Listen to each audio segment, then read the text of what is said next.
मोर दुलरवा देशवासी मन नमस्कार। मन की बात कर ये 98वां कड़ी में राउर जम झन के संगे जुड़ के मोके खुशी होता है। शतक कति बढ़त ये यात्रा में मन की बात ला राउर जम झन जन भागीदारी ला दिखाए कर अद्भुत मंच बनाए देहन। हर महीना लाखों संदेश में कितना ही लोग मन की बात मोर तक पहुँचते। राउरे अपन मन कर शक्ति ला तो जानते ही, उसने समाज कर ताकत से कैसे देश कर ताकत बढ़थे ये हमन मन कर बात कर अलग अलग कड़ी में देखे हन, समझे हन और मैं ये अनुभव करे हों, स्वीकार भी करे हों। मोके वो दिन याद है जब ऐसन मन की बात में भारत कर पारंपरिक खेल ला आगू बढ़ाए कर गोठ करे रहन। तुरंत वो समय देश में एगो लहर कस उठ गईस। भारतीय खेल मन से जुड़े बर, एमे रमे कर, एला सीखे बर।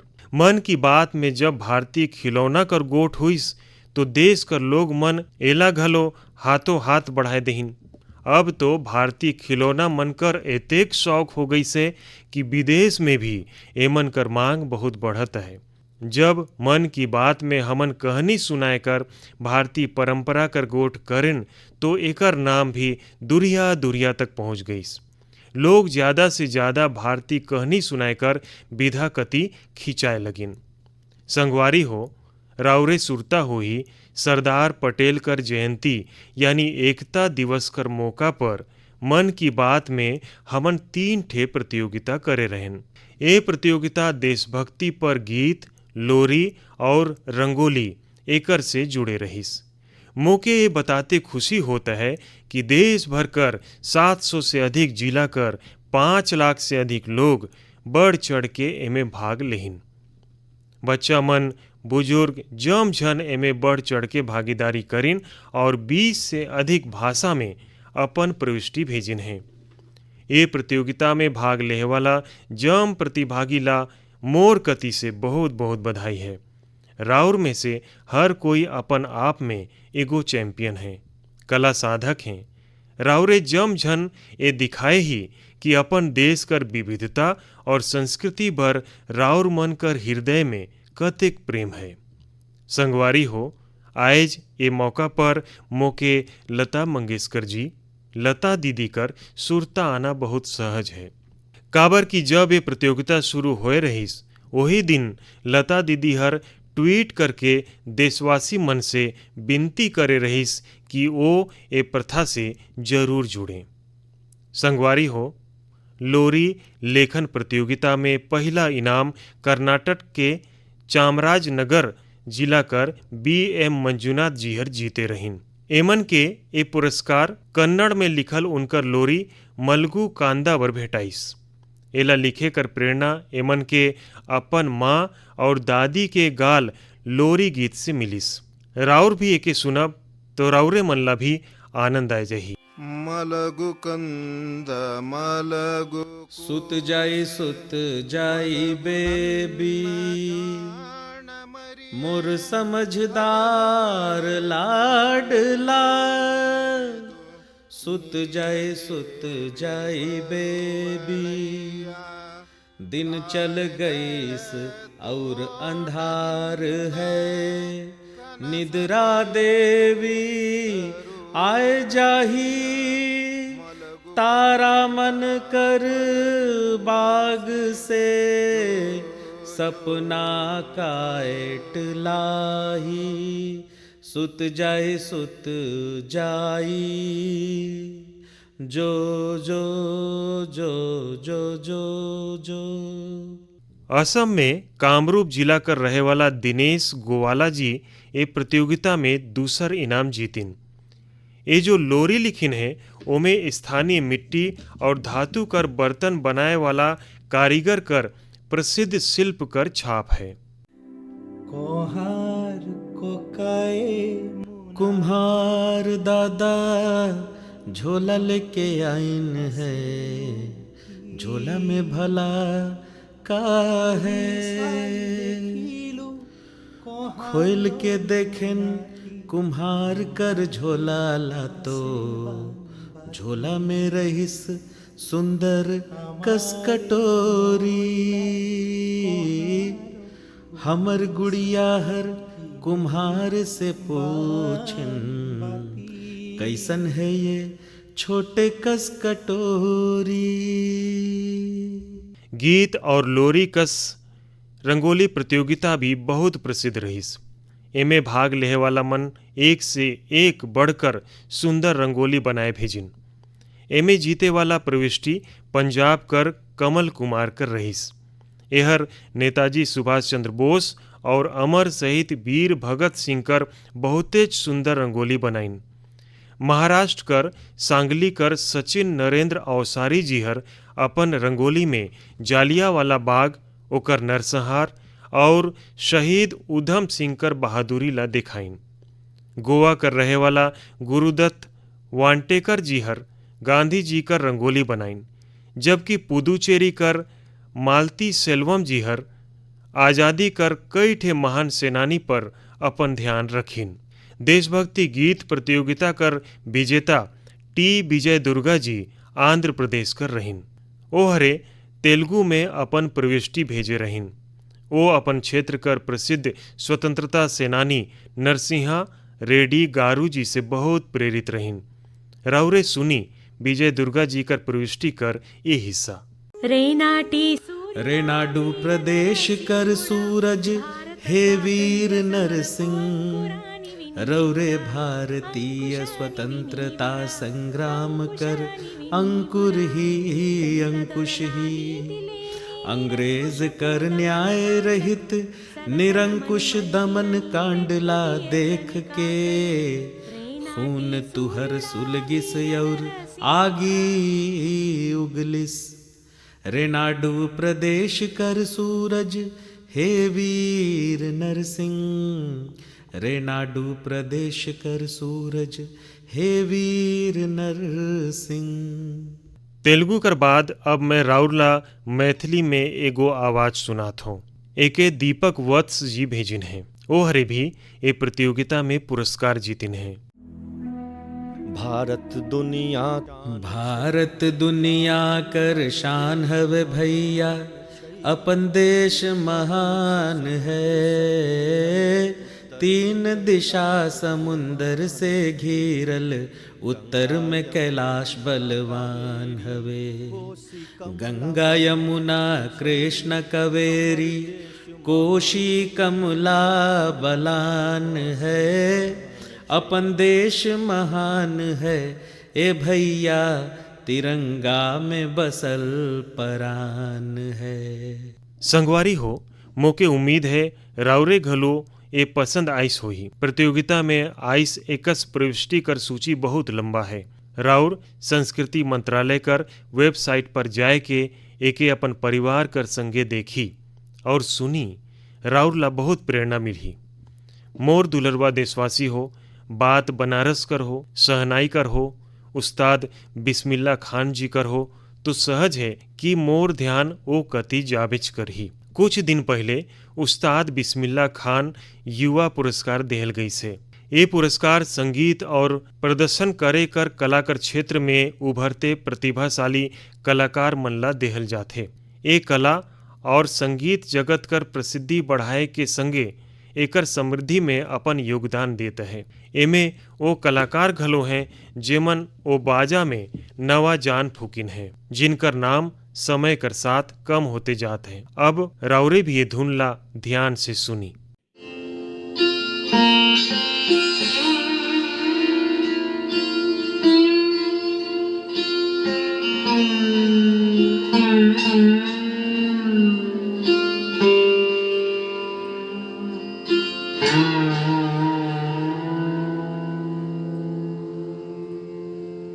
का राउर जानथी ये कौन सा यंत्र है? संभव है राउर के पता ना हो। ये वाद्य यंत्र का नाम है सुर सिंगार और ये धुन के तैयार करीन है जयदीप मुखर्जी मन। जयदीप जी उस्ताद बिस्मिल्ला खान पुरस्कार से सम्मानित युवा मन में शामिल हैं। ये यंत्र कर धुन के सुनना पाछू 50 और 60 के दशक से ही दुर्लभ हो चुके रहीस। लेकिन जॉयदीप सुर सिंगार के फेर से प्रसिद्ध बनाए में जी जान से जुटिन है। यही प्रकार बहन उपल्पू नागमणि जी कर प्रयास भी बहुत ही प्रेरक है। जेमन के मैंडोलिन में कर्नाटिक यंत्र बर ये पुरस्कार देहल गई से। उन्हें संग्राम सिंह सुहास भंडारे जी के वारकरी कीर्तन बर पुरस्कार भेटाई से। ये सूची में सिर्फ संगीत से जुड़ल कलाकार ही नहीं है, वी दुर्गा देवी जी हर नृत्य कर एक प्राचीन शैली करकट्टम बर ये पुरस्कार जीतिन है। ये पुरस्कार कर एक और विजेता राजकुमार नायक जी हर तेलंगाना कर 31 जिला मन में 101 दिन तक चले वाला पेरिनी ओडिसी कर आयोजन करे रहिन। आज मन से इनके पेरिनी राजकुमार के नाम से जाने लगिन है। पेरिनी नाट्यम भगवान शिव के समर्पित एक नृत्य है, जे काकतीय राजवंश कर दौर में काफी लोकप्रिय रहिस। ये राजवंश कर जड़ आज कर तेलंगाना से जुड़ी से। एगो और पुरस्कार विजेता साइखौम सुरचंदा सिंह जी हैं। ये मैतेई पुंग यंत्र बनाए में अपन महारत बर जाने जाते हैं। ये यंत्र के मणिपुर से नाता है। पूरन सिंह एक दिव्यांग कलाकार हैं, जे राजूला मलुशाही, न्योली, हुड़का बोल, जागर जैसे विभिन्न संगीत शैली के लोकप्रिय बनाते हैं। एमन एकर से जुड़ल कई ऑडियो रिकॉर्डिंग भी तैयार करिन हैं। उत्तराखंड कर लोक संगीत में अपन प्रतिभा कर प्रदर्शन करके पूरन सिंह जी कई पुरस्कार भी जीतिन हैं। समय कर सीमा कर चलते मैं यहाँ जम पुरस्कार कर बात भले न कर पाऊँ, लेकिन मोके विश्वास है कि राउर उनकर बारे में जरूर पढ़ब। मोके उम्मीद है कि ये जम कलाकार कला प्रदर्शन के और लोकप्रिय बनाए बर जमीनी स्तर पर जम झन के प्रेरित करत रही। मोर दुलरवा देशवासी, तेजी से आगू बढ़त हमर देश में डिजिटल इंडिया कर ताकत कोना कोना में दिखत है। डिजिटल इंडिया कर शक्ति के घर घर पहुँचाए में अलग अलग ऐप्स कर बड़े भूमिका रहल। ऐसे ही एगो ऐप है ई संजीवनी। ये ऐप से टेली परामर्श यानी दूर बैठे वीडियो कॉन्फ्रेंस कर माध्यम से डॉक्टर से अपन बीमारी कर बारे में सलाह कर सकते। ये ऐप कर उपयोग करके अब तक टेली परामर्श करे वाला मन कर संख्या 10 करोड़ कर आंकड़ा पार कर गई से। राउर कल्पना कर सकती, वीडियो कॉन्फ्रेंस कर माध्यम से 10 करोड़ परामर्श। मरीज और डॉक्टर का साथ अद्भुत नाता, ये बहुत बड़ा उपलब्धि है। ये उपलब्धि पर मैं जम डॉक्टर और ये सुविधा कर लाभ उठाए वाला मरीज मन के बहुत बहुत बधाई देत हूँ। भारत कर मन से मन तकनीक कर कैसे अपन जीवन कर हिस्सा बनाइन है, ये एकर जियत जागत उदाहरण है। हमरे देखे ही कि कोरोना कर काल में ई संजीवनी ऐप कर माध्यम से टेली परामर्श मन से मन बर एक बड़े वरदान साबित हुई से। मोर भी मन हुईस कि काबर नहीं एकर बारे में मन की बात में हमरे एक डॉक्टर और एक मरीज से बात करी, संवाद करी और राउर मन तक पहुंचाई। हमरे ये जाने कर कोशिश करी कि टेली परामर्श मन से मन बर आखिर कितना प्रभावी रहिस। हमर साथ सिक्किम ले डॉक्टर मदन मणि जी हैं। डॉक्टर मदन मणि जी सिक्किम कर ही रहे वाला हैं, लेकिन ओमन MBBS धनबाद से करिन और फिर बनारस हिंदू विश्वविद्यालय से MD करिन। वो ग्रामीण इलाका कर सैकड़ों मन से मन के टेली परामर्श दे चुकिन हैं। नमस्कार, नमस्कार मदन मणि जी। जी नमस्कार सर। मैं नरेंद्र मोदी बोलत हूँ। जी जी जी सर। राउर तो बनारस में पढ़े ही। जी मैं बनारस में पढ़े हूँ सर। राउर चिकित्सा शिक्षा उहें हुईस। जी जी। तो जब राउर बनारस में रहेन तब कर बनारस और आज कर बदलल बनारस कभी देखे गएन कि नहीं गएन? जी प्रधानमंत्री जी, मैं नहीं जा पाए हूँ जब से मैं सिक्किम वापस आए हूँ, लेकिन मैं सुने हूँ कि नगद बदल गई है। तो कितना बछर हो गई राउर के बनारस छोड़े? बनारस 2006 से छोड़े हूँ सर। ओह, फिर तो राउर के जरूर जाना चाहिए। जी जी। अच्छा, मैं फोन तो एकर बर करे हूँ कि राउर सिक्किम कर अंदर दूर सुदूर पहाड़ मन में रह के उहाँ कर मइनसे मन के टेली परामर्श कर बहुत बड़ा सेवा देथी। जी मैं मन कर बात कर श्रोता मन के राउर अनुभव सुनाना चाहत हूँ। जी। चटिक मुके बताई कैसे अनुभव रहीस। अनुभव बहुत बढ़िया रहीस प्रधानमंत्री जी। का है कि सिक्किम में बहुत नज़दीक कर जो प्राथमिक स्वास्थ्य केंद्र है वहाँ जाए बर भी मइनसे मन के गाड़ी में चढ़ के कम से कम 100-200 रुपया लेके जाना पड़ेल और डॉक्टर मिले नहीं मिले ये भी एगो समस्या है। तो टेली परामर्श कर माध्यम से मइनसे मन हमन से सोझ जुड़ जाते हैं। दूर दराज कर मइनसे मन स्वास्थ्य और कल्याण केंद्र कर जे मुख्य स्वास्थ्य अधिकारी मन होते हैं ओमन हमन से जुड़वा देते हैं और हमन के जे उनकर पुराना बीमारी है ओकर रिपोर्ट उनकर अभी कर स्थिति जम चीज़ ओ हमन के बताए देते हैं। मतलब दस्तावेज स्थानांतरण करथे। हव दस्तावेज स्थानांतरण घलो करथन और अगर स्थानांतरण नी कर सकन तो ओला पढ़ के भी हमन मइनसे मन ला बताथन। वहाँ कर कल्याण केंद्र का डॉक्टर बताथे। हव कल्याण केंद्र में जो CHO रहते हैं सामुदायिक स्वास्थ्य अधिकारी। और जो मरीज हैं वो अपन परेशानी राउर के सीधा बताथे।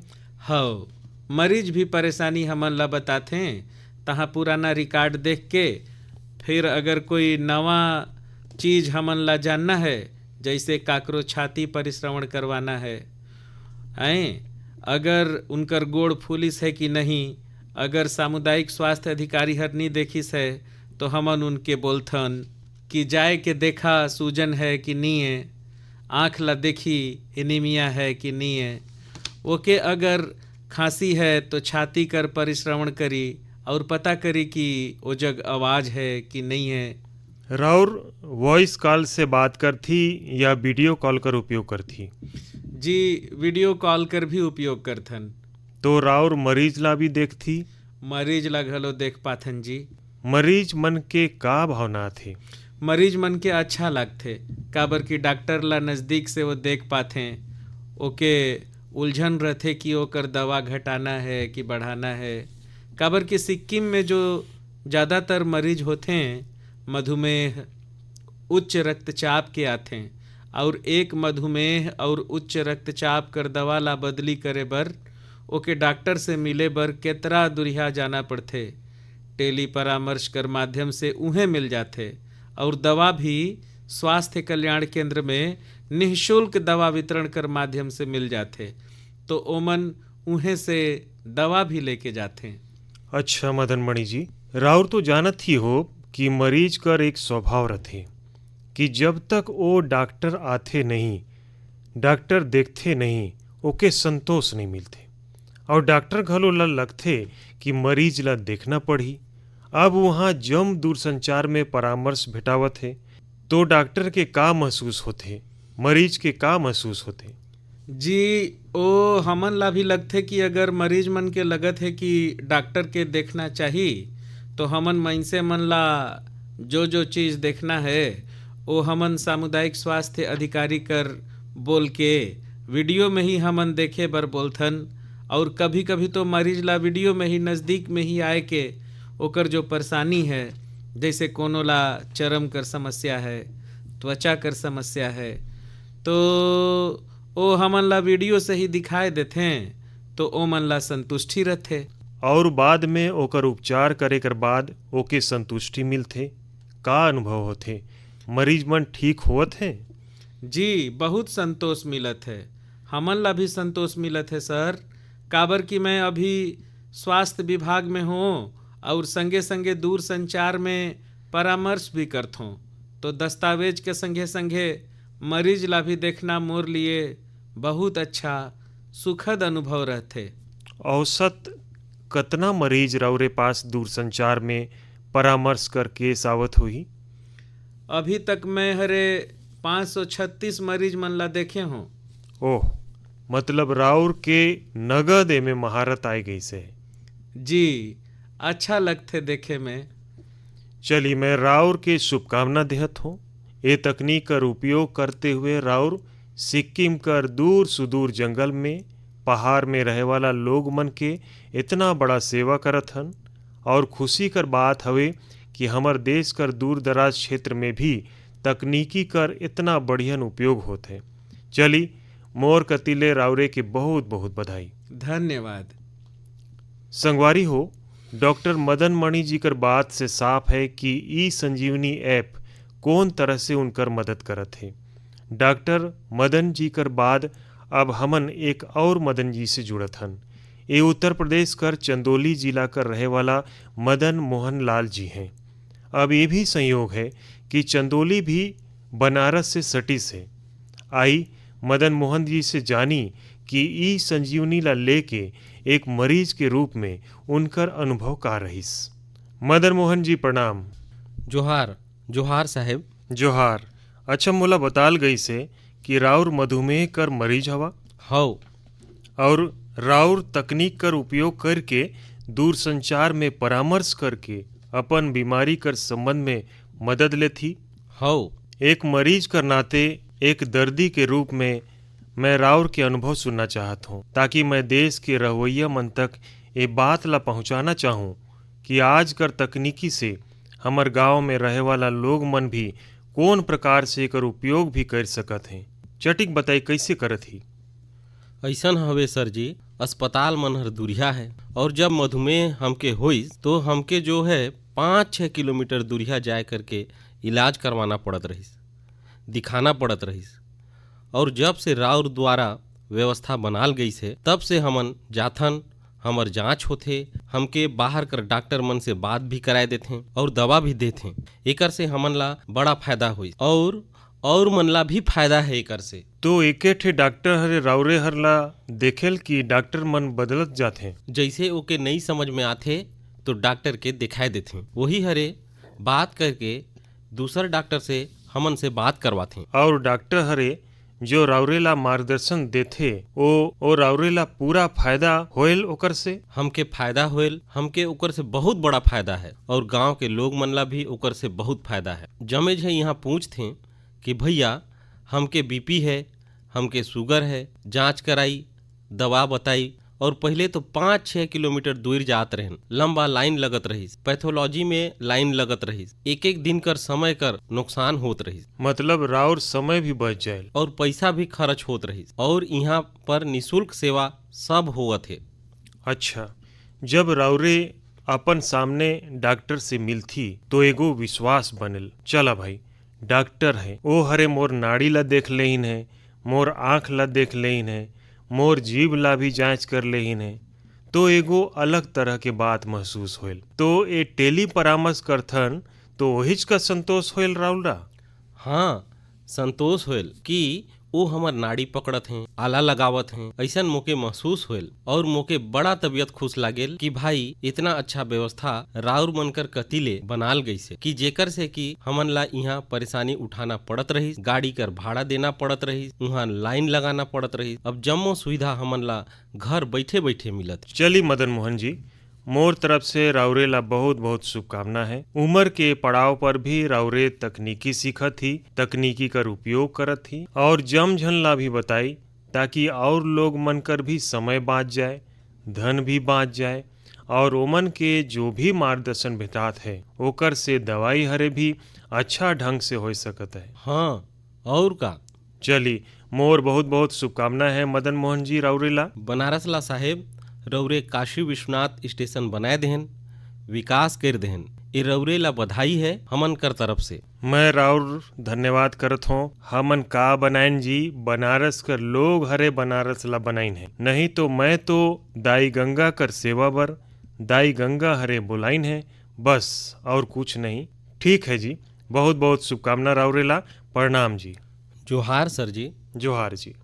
संगी हो, देश कर सामान्य मनसे बर, मध्यम वर्ग बर, पहाड़ी क्षेत्र में रहे वाला लोग मन बर ई संजीवनी जीवन रक्षा करे वाला ऐप बनत है।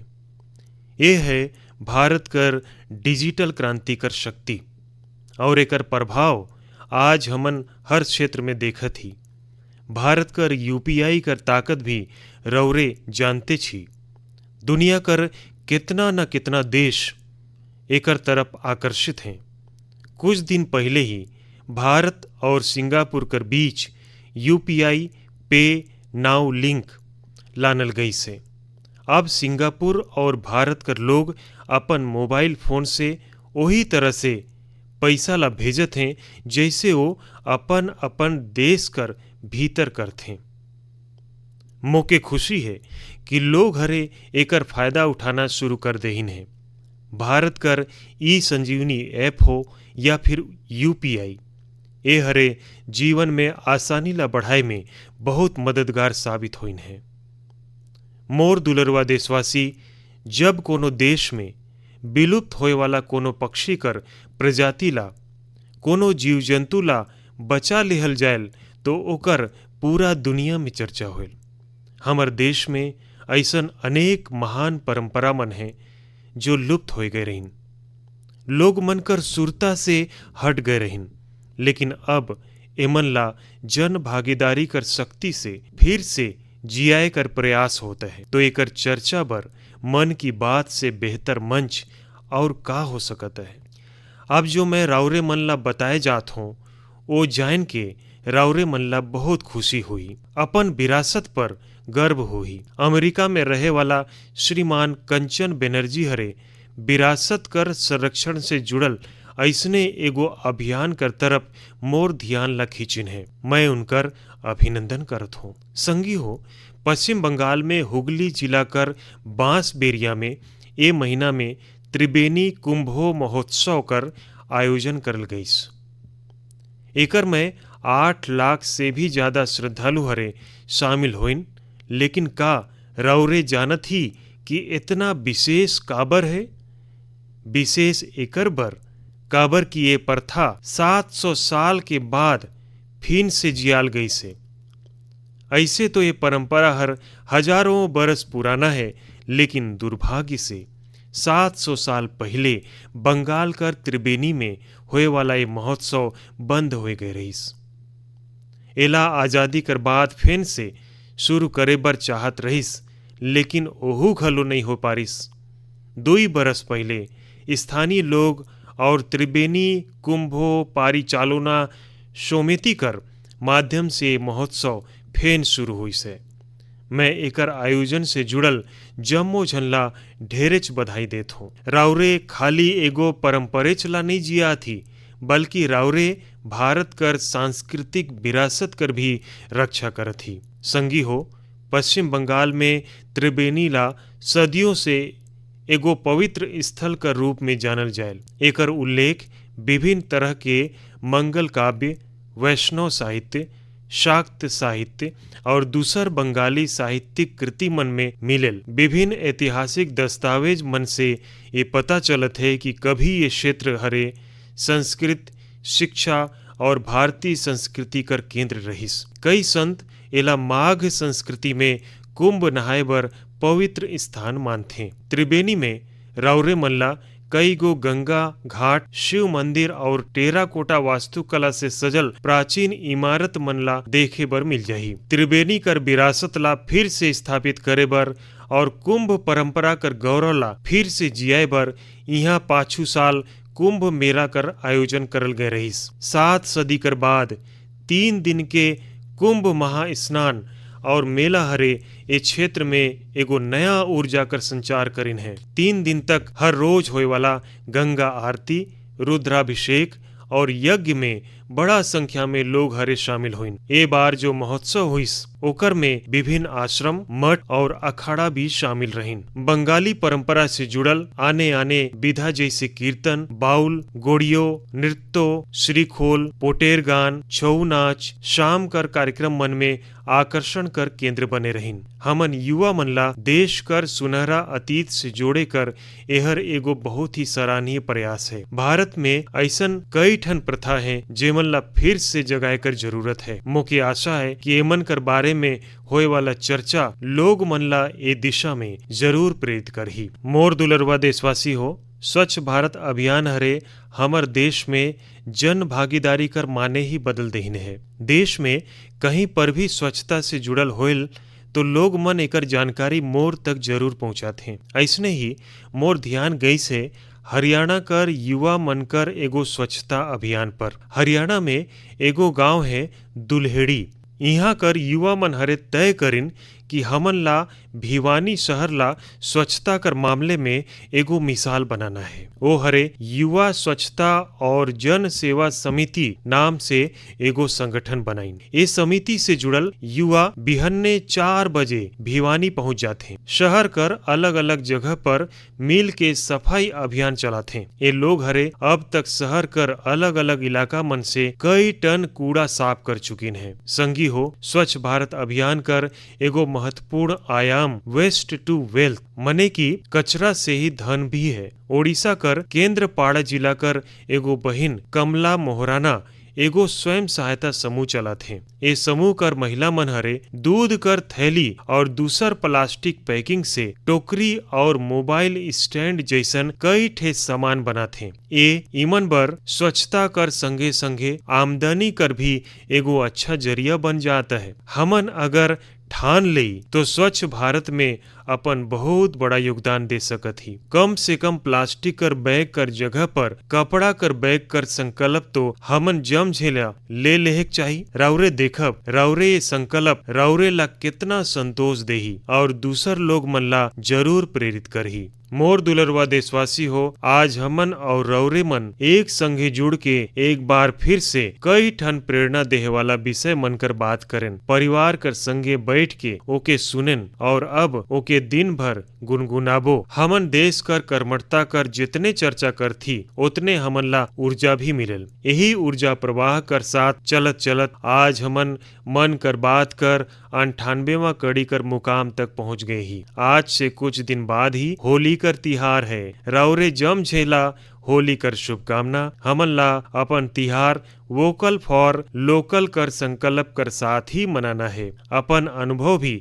मोर संगे बाटे बर झेन भोला। तब तक बर मोके विदाई देई। अगला बार हमन फिर नया विषय के साथ मिलब। बहुत बहुत धन्यवाद। नमस्कार।